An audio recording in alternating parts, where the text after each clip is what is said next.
Supreme court, जैसे कि हमने समझा था कि यूनियन वाले चैप्टर में वो कार्यपालिका है, विधायिका है और न्यायपालिका है। तो न्यायपालिका के बारे में बात करें जो यूनियन में, यानी कि चैप्टर जो पार्ट 5 में दे रखी है, वो सुप्रीम कोर्ट है।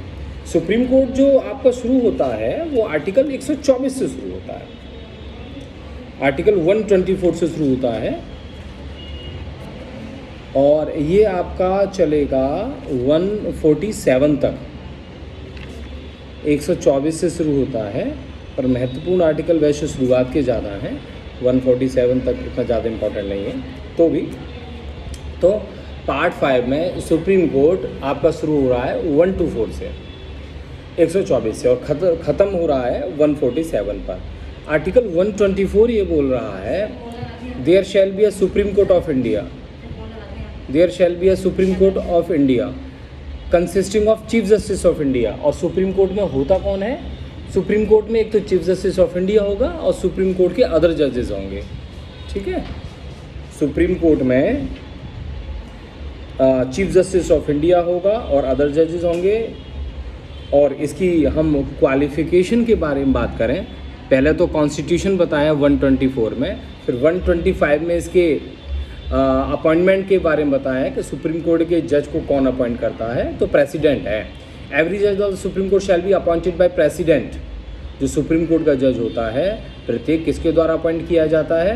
प्रेसिडेंट द्वारा। यद्यपि वो अन्य कंसल्टेशन की सहायता से अपॉइंट किया जाता है, जिसको हम कुछ केसेस के माध्यम से समझेंगे कि अपॉइंटमेंट होता कैसे है। तो अभी हाल फिलहाल में वहाँ पर हम नहीं जा रहे कि कैसे अपॉइंटमेंट होता है, किन का कंसल्टेशन चाहिए, वहाँ पर नहीं जा रहे, आगे की चीज़ पर जाते हैं। सेक्शन 124 का जो सेकंड सब सेक्शन है, इसमें एक परंतु दे रखा है। तो ये बोल रखा है इसमें कि provided at the case of appointment of जजेस other than chief justice of India, तब chief justice of India shall always be consulted. यानी कि जब हम अपॉइंट करके सुप्रीम कोर्ट के जजेस की, तो हमेशा चीफ जस्टिस ऑफ इंडिया से कंसल्ट करा ही जाएगा। एक परंतु क्या इसमें दोबारा से प्रोवाइडेड फर्दर डैट जज में एड्रेस टू द प्रेसिडेंट। जो जज है वो प्रेसिडेंट को अपना रिजिग्नेशन देते हैं। जो सुप्रीम कोर्ट के जजेस होते हैं वह प्रेसिडेंट को अपना रिजिग्नेशन देते हैं। इसका सेकंड क्लॉज, अ जज में be remove from his office in the manner provided in clause 4। दो चीज़ें कि रिजिग्नेशन तो प्रेसिडेंट को देते हैं, क्या ये अन्य माध्यम से भी हटाए जा सकते हैं? हटाए जा सकते हैं। कैसे हटाए जा सकते हैं? तो उन्होंने बोला जो क्लॉज 4 में हम पढ़ेंगे। तो दो तरीके हो गए, रिजिग्नेशन दे दें या फिर उसे हटा दिया जाए। उसके बाद जो रिटायरमेंट की एज है 65 है। फिर थर्ड क्लॉज कि कौन सुप्रीम कोर्ट का जज बन सकता है, ये इंपॉर्टेंट है। 124 के 3 में आपको बताया गया है कि सुप्रीम कोर्ट का जज कौन बन सकता है, क्या रिक्वायरमेंट है, क्या एलिजिबिलिटी है। तो पहली चीज़ वह सिटीजन होना चाहिए, सिटीजन भारत का नागरिक होना चाहिए। दूसरा, has been for at least 5 year जज ऑफ हाई कोर्ट और 2 और मोर सच कोर्ट इन सक्सेशन। किसी उच्च न्यायालय या किसी उच्च न्यायालय का या ऐसे 2 या अधिक न्यायालय का लगातार कम से कम 5 वर्ष तक न्यायाधीश रहा हो। ये इंपॉर्टेंट है कि वह कितने साल तक हाई कोर्ट का जज रहा हो, या ऐसे 2 या 2 से अधिक न्यायालय का जज रहा हो 5 साल तक। तो सिटीजन तो होना तो आवश्यक है। उसके बाद जो कंडीशन है उसमें से कोई एक शर्त पूरी हो। तो पहली शर्त ये है कि 5 साल की उसकी 5 साल के रूप में जज के रूप में काम किया हो हाई कोर्ट में, या फिर किसी उच्च न्यायालय के या ऐसे 2 या अधिक न्यायालयों का लगातार कम से कम 10 वर्ष तक अधिवक्ता रहा हो। दूसरा इन्होंने क्या बोला कि उसने उच्च न्यायालय में हाई कोर्ट में 10 साल की प्रैक्टिस की हो, या फिर ऐसे 2 या अधिक न्यायालयों में मतलब लगातार 10 साल की प्रैक्टिस रही हो। और जो तीसरी एलिजिबिलिटी है वो है राष्ट्रपति की राय में पारंगत विधिवेत्ता हो, डिस्टिंग्विश्ड जूरिस्ट हो in the opinion of president. तो क्वालिफिकेशन क्या है? एक तो वो सिटीजन होना चाहिए, दूसरा जज होना चाहिए हाई कोर्ट का या ऐसे कोर्ट का, कितने साल तक? 5 साल तक, या उसने प्रैक्टिस की हो हाई कोर्ट में या ऐसे कोर्ट में 10 साल तक, या फिर राष्ट्रपति की निगाह में डिस्टिंग्विश्ड जूरिस्ट रहा हो, पारंगत विधिवेत्ता रहा हो। ओके, तो ये आपका सुप्रीम कोर्ट का जज कौन बन सकता है, ये मैंने आपको कुछ बताया थर्ड क्लॉज में। उसके बाद फोर्थ क्लॉज जो कि बहुत इंपॉर्टेंट है। फोर्थ क्लॉज ये बता रहा है कि राष्ट्रपति को एक तो रिजिग्नेशन देते हैं, क्या उसे पहले भी उसकी पोस्ट से हटाया जा सकता है कि जैसे राष्ट्रपति को हम हटाते थे? राष्ट्रपति पर हटाने का आधार था संविधान का अतिक्रमण करने पर, ऑन वायलेशन ऑफ कॉन्स्टिट्यूशन, परंतु इसको कैसे हटाते हैं सुप्रीम कोर्ट के जज को? तो सेक्शन 124 का फोर्थ क्लॉज अलग से भी याद कर सकते हैं, इंपॉर्टेंट है। तो इसमें लिखा है कि उच्च न्यायालय के किसी न्यायाधीश को उसे पद से तब तक नहीं हटाया जाएगा जब तक कि साबित कदाचार और असमर्थता, दो आधार है, वेरी इंपॉर्टेंट, सुप्रीम कोर्ट के जज को हटाने के लिए साबित कदाचार और असमर्थता, इंग्लिश में बोलते हैं प्रूव्ड मिसबिहेवियर और इनकैपेसिटी, प्रूव्ड मिसबिहेवियर और इनकैपेसिटी, साबित कदाचार और असमर्थता के आधार पर हटाया जा सकता है। आगे के आधार पर ऐसे हटाए जाने के लिए संसद के प्रत्येक सदन द्वारा अपनी कुल सदस्य संख्या के बहुमत द्वारा तथा उपस्थित और मत देने वाले सदस्यों के कम से कम 2/3 बहुमत द्वारा समर्थित समावेदन राष्ट्रपति के समक्ष उसी सत्र में रखे जाने पर राष्ट्रपति ने आदेश नहीं दे दिया हो। तो यहाँ पर हटाने के लिए क्या है, यदि आप हटाना चाह रहे हैं तो संसद के प्रत्येक सदन में लाना पड़ेगा। संसद के प्रत्येक सदन द्वारा अपनी कुल सदस्य संख्या के, जो भी उसकी सदस्य संख्या है सदन की, यानी कि लोकसभा और राज्यसभा, हाउस ऑफ पीपल और house of council of state, जो दोनों सदन हैं, उस कुल सदस्य संख्या की बहुमत, केवल बहुमत से ही काम नहीं चलेगा, और इसके साथ साथ उपस्थित और मत देने वाले सदस्यों के कम से कम 2/3 बहुमत द्वारा समर्थित समावेदन, जब समावेदन जब हो जाए तो राष्ट्रपति के समक्ष उसी सत्र में रखे जाने पर राष्ट्रपति ने यदि आदेश दे दिया है तभी उसे हटा सकते हैं।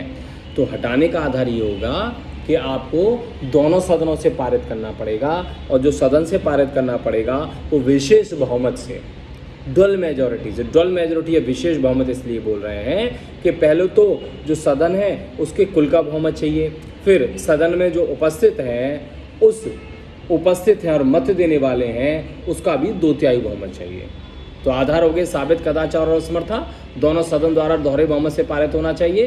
दोहरे बहुमत का मतलब होता है, ड्वल मेजॉरिटी या स्पेशल मेजॉरिटी का मतलब होता है कि पूरे सदन का बहुमत तथा उपस्थित मत देने वाले सदस्यों का बहुमत, और 2/3 बहुमत, बहुत नहीं 2/3 बहुमत। और जब राष्ट्रपति ने इस संबंध में अपने सिग्नेचर कर दिए हैं, वो उसने सहमति दे दी है, आदेश दे दिया है, तो वह अपने पोस्ट से हट जाएगा। ओके, उसके बाद सेक्शन 25 ज़्यादा इंपॉर्टेंट नहीं है, वैसे ही है, 125 में से ली है। 126 आर्टिकल 126 में बताया गया है appointment of acting chief justice. Acting chief justice, acting chief justice पर जाने से पहले हम समझ लेते हैं सुप्रीम कोर्ट के जजेस का अपॉइंटमेंट के संबंध में। तो है तो बहुत सारे केसेस, परंतु हम जो महत्वपूर्ण उनको पढ़ेंगे।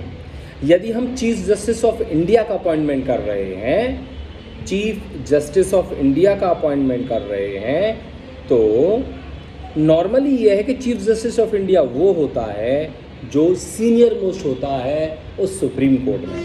जो सीनियर मोस्ट होगा सुप्रीम कोर्ट के सब जजेस में से, वो मान के चलो ऑटोमेटिकली वह चीफ जस्टिस ऑफ इंडिया बन जाएगा। ठीक है ना? तो ये इसके संबंध में एक केस है आपका, Supreme Court advocate on record association versus Union of India. In this case honourable justice held that senior most जज of supreme Court shall only be appointed as a chief justice of India. तो chief justice of India कौन बनेगा? तो इन्होंने बोला किस case में? Supreme Court advocate on record association versus Union of India. तो इस केस, बस ये केस ध्यान रखना है, चीफ जस्टिस ऑफ इंडिया के मामले में, Supreme Court advocate on record association versus Union of India. तो ये तो मैंने चीफ जस्टिस ऑफ इंडिया के बारे में बताया। अब यदि हम समझें कि अदर जजेस के अपॉइंटमेंट के संबंध में है, तो ये भी बहुत सारे केस, जैसे सकल चंद सेठ का केस है, एसपी गुप्ता का केस है, पर इन केसों को हम ज़्यादा फोकस नहीं करेंगे, अन्य केसेस की तरफ देखेंगे जो कि ज़्यादा इम्पॉर्टेंट है।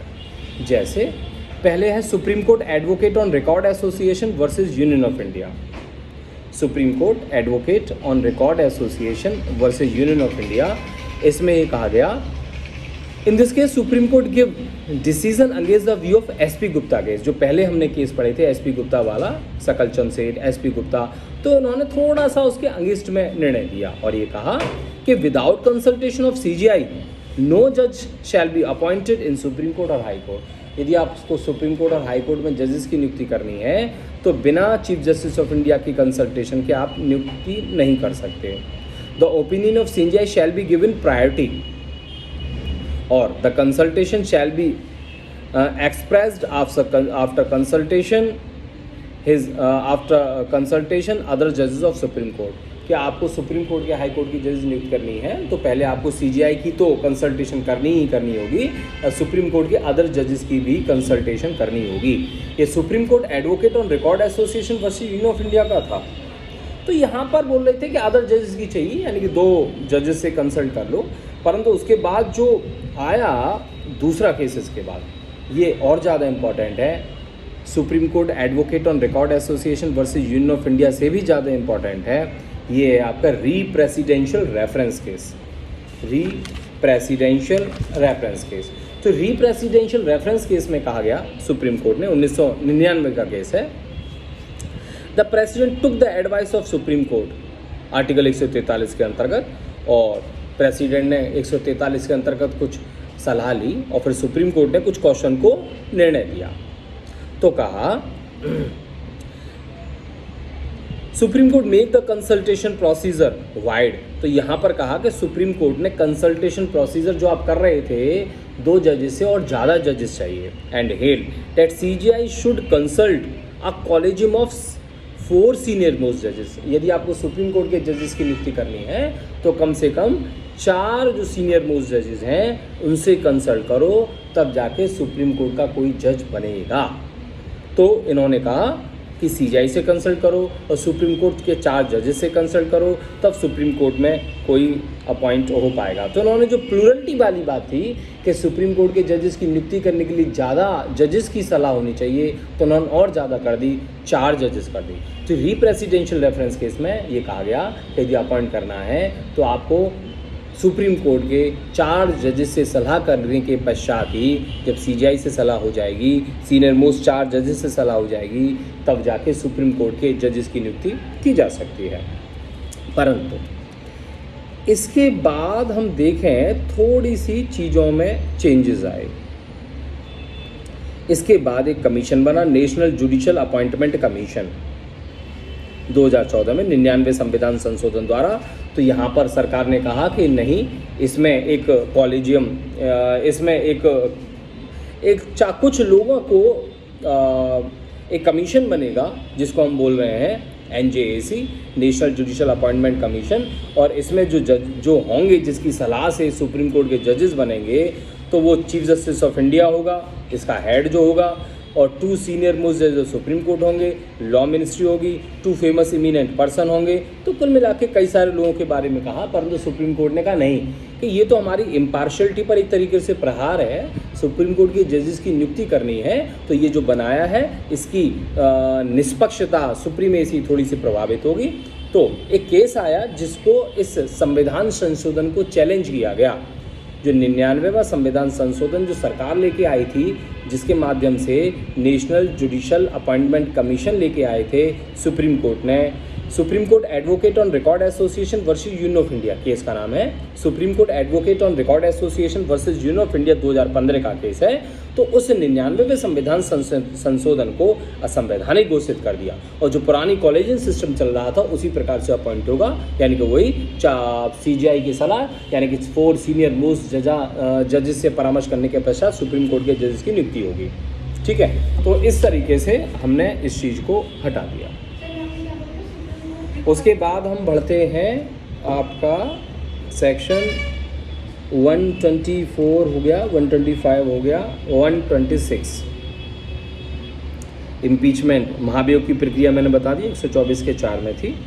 तो 126(6) में बस appointment of acting chief justice of India है। एक्टिंग चीफ जस्टिस यानी कि एक्टिंग चीफ जस्टिस कब आएगा? When the office of Chief Justice of India is vacant, जब वैकेंट है चीफ जस्टिस ऑफ इंडिया का पोस्ट, तब हम कर रहे हैं एक्टिंग चीफ जस्टिस की नियुक्ति। तो इसकी कौन नियुक्ति करेगा? President. The duties of it shall be performed by such one of the other जजेस of court as the president may appoint. है ना। तो 126 में acting chief justice of India है, जब वहाँ पर पोस्ट वैकेंट है तो प्रेसिडेंट के माध्यम से हो रही है। सेक्शन 127 में अपॉइंटमेंट ऑफ एडहॉक जजेस है, तदर्थ न्यायाधीश की नियुक्ति है। एडहॉक जजेस कब होती है? एडहॉक जजेस, जिसे हिंदी में तदर्थ न्यायाधीश बोलते हैं, आर्टिकल 127 है। If at any time there should be no quorum of जजेस ऑफ सुप्रीम कोर्ट, यदि सुप्रीम कोर्ट के जजेस का कोरम नहीं है, अवेलेबल नहीं है, तो supreme Court available to hold और continue any session of the court, the chief justice of India may with the previous consent of the president. तो चीफ जस्टिस ऑफ इंडिया पहले राष्ट्रपति की कंसेंट लेगा पहले से ही, previous consent of chief justice, जो चीफ जस्टिस ऑफ इंडिया है प्रीवियस कंसेंट लेगा प्रेसिडेंट की। And after consultation of chief justice of high court concern, जो भी संबंधित हाई कोर्ट हैं, जो भी अन्य जहाँ से हम व्यक्ति लेकर के सुप्रीम कोर्ट में लेके आ रहे हैं, जो संबंधित हाई कोर्ट हैं, वहाँ से भी सलाह मशवरा करेगा।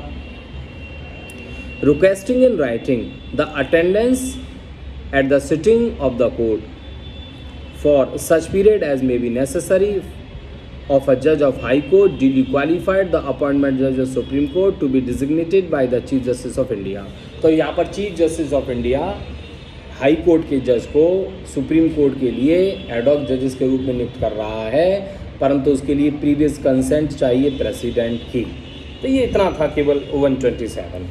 उसके बाद एक बार फिर समझ लेते हैं। 124 में हमने सुप्रीम कोर्ट समझा, सुप्रीम कोर्ट किससे गठन होता है, कितने जजेस होते हैं, क्वालिफिकेशन क्या है, रिमूवल कैसा है। फिर उसके बाद 125 से ली था, ज़्यादा इंपॉर्टेंट नहीं है। 126 में appointment of chief justice of India है, 127 में है अपॉइंटमेंट ऑफ एडहॉक जजेस। 127 के बाद अब हम बढ़ते हैं, 128 भी ज़्यादा इंपॉर्टेंट तो नहीं है अभी एलएलबी के एग्जाम पॉइंट ऑफ व्यू से, तो इसको हम थोड़ा सा छोड़ देते हैं। 100 अब आगे बढ़ते हैं, jurisdiction of supreme court, supreme court का क्षेत्राधिकार। तो सुप्रीम कोर्ट के क्षेत्राधिकार, जिसको इंग्लिश में जुरिस्डिक्शन बोलते हैं, कई प्रकार के जुरिस्डिक्शन होते हैं। तो सबसे पहले आर्टिकल 129। तो आर्टिकल 129 ये कहता है कि जो सुप्रीम कोर्ट होता है कोर्ट ऑफ रिकॉर्ड होता है, कोर्ट ऑफ रिकॉर्ड, अभिलेख न्यायालय। अभिलेख न्यायालय क्या है? तो आर्टिकल 120 इंपॉर्टेंट है, अक्सर पूछा जाता है, सीधा सीधा आर्टिकल पूछते हैं। तो अभिलेख न्यायालय क्या होता है? तो लिखा है कि उच्चतम न्यायालय अभिलेख न्यायालय होगा, उसको अपने अवमानना के लिए दंड देने की शक्ति सहित ऐसे न्यायालय को सभी शक्तियाँ होंगी।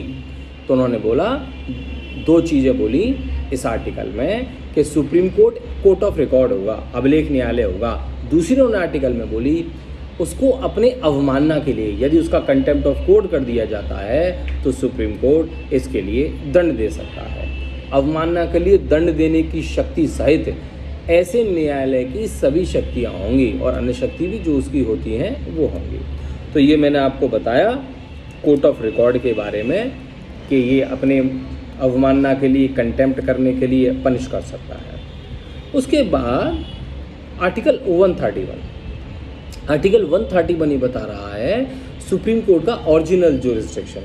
तो सुप्रीम कोर्ट का जो ओरिजिनल जुरिस्डिक्शन होता है, जैसे हर एक कोर्ट का ओरिजिनल जुरिस्डिक्शन, तो सुप्रीम कोर्ट का वास्तविक क्या है? ऐसा नहीं कि दो पार्टी में मतलब किसी कॉन्ट्रैक्ट को लेकर के कोई बात हुई या कोई झगड़ा हुआ, डायरेक्ट आप सुप्रीम कोर्ट पहुंच गए, ये नहीं पहुंचते। कि सबसे पहले आपको लोअर कोर्ट में जाना चाहिए जिसको क्षेत्राधिकार है। परंतु मान लीजिए कुछ डिस्प्यूट हुआ स्टेट गवर्नमेंट के मध्य, सेंट्रल गवर्नमेंट स्टेट के मध्य, या फिर एक तरफ सेंट्रल गवर्नमेंट है और कुछ स्टेट हैं और दूसरी तरफ अन्य स्टेट हैं, तो उस कंडीशन में इस मैटर को, डिस्प्यूट को कौन रिजॉल्व करेगा? तो इसका आरंभिक अधिकारता जो दी गई है वो सुप्रीम कोर्ट को ही है। तो इसीलिए इस आर्टिकल 131 इस प्रकार के डिस्प्यूट को ओरिजिनल जुरिस्डिक्शन हम बताते हैं सुप्रीम कोर्ट का। नॉर्मली ओरिजिनल जुरिस्डिक्शन है, कभी कभार भूला भटका पूछते हैं एक्सक्लूसिव जुरिस्डिक्शन। किसका जुरिस्डिक्शन? किसके मध्य कुछ डिस्प्यूट है regarding government of India and state, दूसरा या फिर गवर्नमेंट ऑफ इंडिया एक तरफ है और स्टेट है और दूसरी तरफ अन्य स्टेट है, या फिर स्टेट के मध्य ही कुछ ऐसा मैटर आ गया है, तो supreme court has jurisdiction over the question. तो यहाँ पर सुप्रीम कोर्ट को शक्ति होगी इसको निपटाने के लिए। उसके बाद हम बढ़ते हैं 131 के बाद अपीलेट जुरिस्डिक्शन। हमने समझा court of record, 129, 131 original jurisdiction.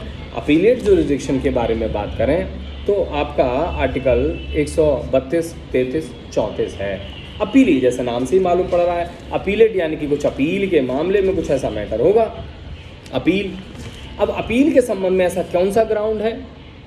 Appeal निश्चित रूप से सुप्रीम कोर्ट सुन रहा है। आर्टिकल 132, 33, 34, आर्टिकल 132, 33, 34 के संदर्भ में समझें तो जो आर्टिकल 132 के अंतर्गत संवैधानिक मैटर है तो सुप्रीम कोर्ट अपील, तो सुप्रीम कोर्ट उस मामले में अपील को सुन सकता है। मैं 132 पढ़ रहा हूँ, तो इसमें लिखा है an appeal shall lie to the supreme court from any judgment, decree, final order of high court in the territory of India. यदि किसी हाई कोर्ट, इंडिया के हाई कोर्ट ने कुछ भी जजमेंट दिया है, डिग्री दिया है, ऑर्डर दिया है, तो उसकी अपील होगी सुप्रीम कोर्ट में। कब? चाहे भले मैटर कुछ भी हो, सिविल हो, क्रिमिनल हो, कोई भी हो, परंतु क्वेश्चन क्या है, क्यों हम सुप्रीम कोर्ट में अपील कर रहे हैं, क्या आधार है? तो if the high court certifies, तो ग्राउंड ये है कि हाई कोर्ट ने सर्टिफाई कर दिया हो। क्या? High court certifies that case involves a substantial question of law. High court ने सर्टिफाई किया हो, क्या सर्टिफाई किया हो? कि इस मामले में कोई सब्सटेंशियल क्वेश्चन ऑफ लॉ है, किसके बारे में? As to the interpretation of the constitution. तो प्रमाणित कर दिया है कि संविधान के निर्वचन के बारे में, संविधान के निर्वचन के बारे में विधि का कोई सारवान प्रश्न अंतर्वलित है। आर्टिकल में जो अपील का आधार है सुप्रीम हाई कोर्ट ने सर्टिफाई किया हो, और जो सर्टिफाई किया हो इस बात के लिए किया हो कि संविधान के निर्वचन के बारे में विधि का कोई सारवान प्रश्न है, सब्सटेंशियल क्वेश्चन ऑफ लॉ है, किसके regarding? As to interpretation of the constitution. तो फिर हाई कोर्ट का ऑर्डर, जजमेंट वगैरह है, चाहे सिविल है चाहे क्रिमिनल है, यदि ऐसा मैटर है कि संविधान का निर्वचन करना है, एक्सप्लेन करना है, इंटरप्रिटेशन करना है, किसका? कॉन्स्टिट्यूशन का, सब्सटेंशियल क्वेश्चन ऑफ लॉ है, किसके रिगार्डिंग? इंटरप्रिटेशन ऑफ कॉन्स्टिट्यूशन के बारे में, तो फिर हम अपील कर सकते हैं सुप्रीम कोर्ट में। तो ये आर्टिकल 132 है। जब हम 133 में जाते हैं तो यहाँ पर भी अपील सुप्रीम कोर्ट में हो रही है, परंतु 133 में सिविल मैटर है। अब यहाँ पर क्या आधार है? वही मैटर तो और सब कुछ होगा, पर आधार क्या है? पहली चीज़, हाई कोर्ट ने सर्टिफाई किया है। क्या सर्टिफाई किया है? नंबर 1 कि ये केस ऐसा है कि इसमें भी सब्सटेंशियल क्वेश्चन ऑफ लॉ है। सब्सटेंशियल क्वेश्चन ऑफ लॉ है, किसके रिगार्डिंग? Of general importance. तो विधि के व्यापक महत्व का कोई सारवान प्रश्न है।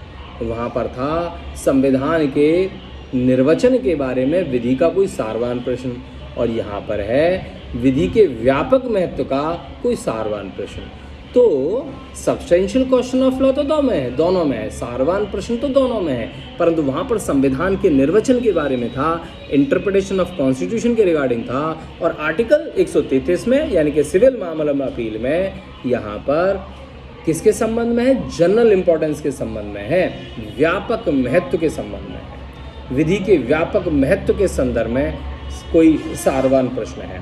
तो ये आपका 133 का मतलब अपील का फर्स्ट ग्राउंड समझा। और दूसरा एक और है, that the opinion of high court the said question needs to be decided by the supreme court. और हाई कोर्ट की यह ओपिनियन है कि ये जो मैटर है ये सुप्रीम कोर्ट द्वारा डिसाइडेड होना चाहिए। तो सुप्रीम कोर्ट में सिविल मामलों में अपील करने के लिए दो तीन चीज़ें हैं। नंबर 1, हाई कोर्ट ने एक तो सर्टिफाई किया हो, और सर्टिफाई जो किया हो कि यहाँ पर सब्सटेंशियल क्वेश्चन ऑफ लॉ है। क्या है? सब्सटेंशियल क्वेश्चन ऑफ लॉ है, किस रिगार्डिंग? जनरल इंपॉर्टेंस, विधि के व्यापक महत्व का कोई सारवान प्रश्न है। दूसरा, हाई कोर्ट का ऐसा भी लगता है कि इसको डिसाइडेड किया जाना चाहिए सुप्रीम कोर्ट के माध्यम से। तो ये आपका आर्टिकल 133 हो गया। अब हम पढ़ते हैं 134 में कि क्रिमिनल मैटर में भी सुप्रीम कोर्ट में अपील कर सकते हैं, क्रिमिनल आधार है। 133 में सिविल मामलों में था, परंतु वहाँ पर संविधान के निर्वचन के बारे में नहीं था, बल्कि विधि के व्यापक महत्व का कोई सारवान प्रश्न था। 134 134। तो 134 में लिखा है कब होगा, तो लिखा है पहली चीज, if the high court has appeal reversed an order of acquittal. High court ने एक्विटल के आदेश को रिवर्स कर दिया, और उस बंदे को दे दिया डेथ सेंटेंस। मतलब हाई कोर्ट किसी मैटर को सुन रहा था और जहाँ से कोई निर्णय आया था हाई कोर्ट के पास तो वो एक्विटल था, और हाई कोर्ट ने एक्विटल को मतलब छूटने के आदेश को एक्विटल के आदेश को कन्वर्ट कर दिया डेथ सेंटेंस में। तो बड़ा मैटर गंभीर हो गया, सुप्रीम कोर्ट सुनेगा अब तो अपील। दूसरा यह क्या आधार हो सकता है? दूसरा ये है कि high court has withdrawn for trial before itself any case from any court subordinate to its authority and has in such trial convicted the accused person and sentenced him to death। Actually high court ने किसी lower court में कोई matter चल रहा था तो वहाँ पर से किसी मैटर को अपने पास मंगा लिया, और मंगाने के पश्चात हाई कोर्ट ने उसमें डेथ सेंटेंस पारित कर दिया। तो है तो दोनों में डेथ सेंटेंस, पहले में एक्विटल को डेथ में कन्वर्ट कर दिया, दूसरे में सबऑर्डिनेट कोर्ट में कोई मैटर चल रहा था तो यहाँ पर हाई कोर्ट ने उस जो चल रहा था मंगाने के बाद डेथ सेंटेंस दे दिया। अब डेथ सेंटेंस दे दिया तो यहाँ पर भी सुप्रीम कोर्ट में अपील की जा सकती है। ओके, तीसरा आधार क्या है सुप्रीम कोर्ट में अपील का? तो certifies that the case is fit one for the appeal to the supreme court, या फिर हाई कोर्ट ने सर्टिफाई कर दिया है। क्या सर्टिफाई कर दिया है? कि मामला उच्चतम न्यायालय में अपील योग्य है। दोबारा से समझ लेते हैं, क्रिमिनल मैटर में यदि अपील करनी है तो पहले वाले में पहला जो आधार था अपील का, हाई कोर्ट ने एक्विटल के आदेश को डेथ सेंटेंस में कन्वर्ट कर दिया। नंबर 2, हाई कोर्ट ने लोअर कोर्ट में कोई मैटर चल रहा था वहाँ से अपने पास मंगाया और डेथ सेंटेंस दे दिया। तीसरा, हाई कोर्ट ने सर्टिफाई कर दिया है, प्रमाणित कर दिया है कि ये मैटर बिल्कुल सही है सुप्रीम कोर्ट में अपील के लिए। तो आर्टिकल 132 संविधान के मामलों में अपील, तो वहाँ पर संविधान का निर्वचन का प्रश्न था, विधि के संविधान के निर्वचन का प्रश्न था, और 133 में विधि के व्यापक महत्व का कोई सारवान प्रश्न था, 133 में सिविल मामलों में अपील, और 134 में क्रिमिनल मामलों में अपील थी, जिसमें 2 में डेथ सेंटेंस दे दिया था और 1 में हाई कोर्ट ने सर्टिफाई कर दिया था। तो हाई कोर्ट जो सर्टिफाई कर रहा है 132 में भी कर रहा है, कौन संवैधानिक मामलों में भी, 133 में भी कर रहा है, सिविल मामलों में भी, और क्रिमिनल मामलों में बस एक ही आधार है, पर हर मामले में ज़रूरी नहीं है सर्टिफाई करे। डेथ सेंटेंस दिया है तो वहाँ पर ज़रूरी नहीं है कि हाई कोर्ट सर्टिफाई करे, हाई कोर्ट के बिना सर्टिफिकेट के भी आप सुप्रीम कोर्ट में अपील कर सकते हैं। तो ये हमने सुप्रीम कोर्ट की अपीलेट जो जुरिस्डिक्शन है वो समझ ली, आर्टिकल 132, 33, 34। उसके बाद हम जाते हैं special leave petition SLP, article 136, 136 SLP special leave petition. तो चूंकि यहाँ पर एक्चुअली अपील नहीं कर रहे हैं बल्कि परमिशन ले रहे हैं सुप्रीम कोर्ट से कि मैटर ऐसा है कि अपील होनी चाहिए।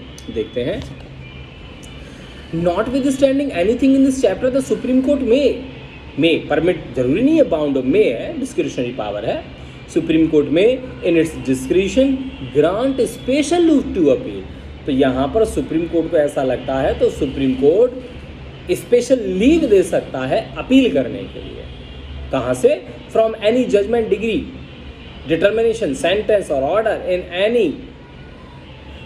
इन एनी कॉज और मैटर पास्ड और मेड बाय एनी कोर्ट और tribunal in the territory of India. किसी भी कोर्ट ने, ट्रिब्यूनल ने कोई भी सेंटेंस, ऑर्डर, जजमेंट पारित किया है तो सुप्रीम कोर्ट ये कह सकती है कि हाँ, हम स्पेशल लीव दे रहे हैं, परमिशन दे रहे हैं अपील करने के लिए। तो ये अपील के लिए एक तरीके से सुप्रीम कोर्ट अनुमति दे रही है। आर्टिकल था आपका 136 के बाद 137 रिव्यू की पावर, रिव्यू जुरिस्डिक्शन। तो 137 में रिव्यू का मतलब पुनर्वलोकन, देखना, अवलोकन करना लिखा है। संसद द्वारा बनाई गई किसी विधि या अनुच्छेद 145 के अधीन बनाए गए नियमों के उपबंधों के अधीन रहती उच्चतम न्यायालय अपने द्वारा सुनाए गए निर्णय या दिए गए आदेश का पुनर्वलोकन करने की शक्ति रखता है। रिव्यू का मतलब होता है कि किसी कोर्ट ने कुछ निर्णय दे दिया है, उसे उचित लगता है, कुछ ऐसे आधार हैं, तो वह अपने ही जजमेंट का, ऑर्डर का अवलोकन कर सकता है। रिव्यू का मतलब ये होता है जिसने दिया है वो खुद ही अवलोकन करेगा। तो ये आपका आर्टिकल 137 जिसके अंतर्गत सुप्रीम कोर्ट रिव्यू कर रहा है। किसका रिव्यू कर रहा है? अपने द्वारा सुनाए गए निर्णय या आदेश का। तो ये आपका मैंने रिव्यू जुरिस्डिक्शन बताया। उसके बाद कंसल्ट जुरिस्डिक्शन, परामर्श का क्षेत्राधिकार। एक्चुअली आर्टिकल 143 है। तो यहाँ पर प्रेसिडेंट यदि उसे उचित लगता है कि मैटर ऐसा है कि मुझे सुप्रीम कोर्ट की किसी मैटर में राय लेनी चाहिए, तो प्रेसिडेंट सुप्रीम कोर्ट से राय ले सकता है। फिर यदि वहाँ पर सुप्रीम कोर्ट को ऐसा लगता है कि मुझे जो राय मांगी गई है मुझे उस पर राय देनी चाहिए, तो सुप्रीम कोर्ट उस पर राय दे सकता है। परंतु यदि कोई वैसी राजनीतिक प्रश्न है, फालतू का प्रश्न है, तो सुप्रीम कोर्ट राय देने के लिए बाध्य नहीं है। तो 143 में ये पावर है प्रेसिडेंट की। क्या पावर है? कि वह सुप्रीम कोर्ट से संबंधित या उचित मामलों में वह सुप्रीम कोर्ट की राय ले, और सुप्रीम कोर्ट को भी यदि अपेक्षित है, आवश्यक है, तो वहाँ पर राय देनी चाहिए। तो ये होगा एडवाइजरी पावर सुप्रीम कोर्ट की प्रेसिडेंट को देने की। तो ये हमने आर्टिकल 143 समझा, जिसमें हमने पढ़ा एडवाइजरी जुरिस्डिक्शन। सुप्रीम कोर्ट के संबंध में नॉर्मली आपके आर्टिकल हो गए। सुप्रीम कोर्ट का चैप्टर हमारा खत्म।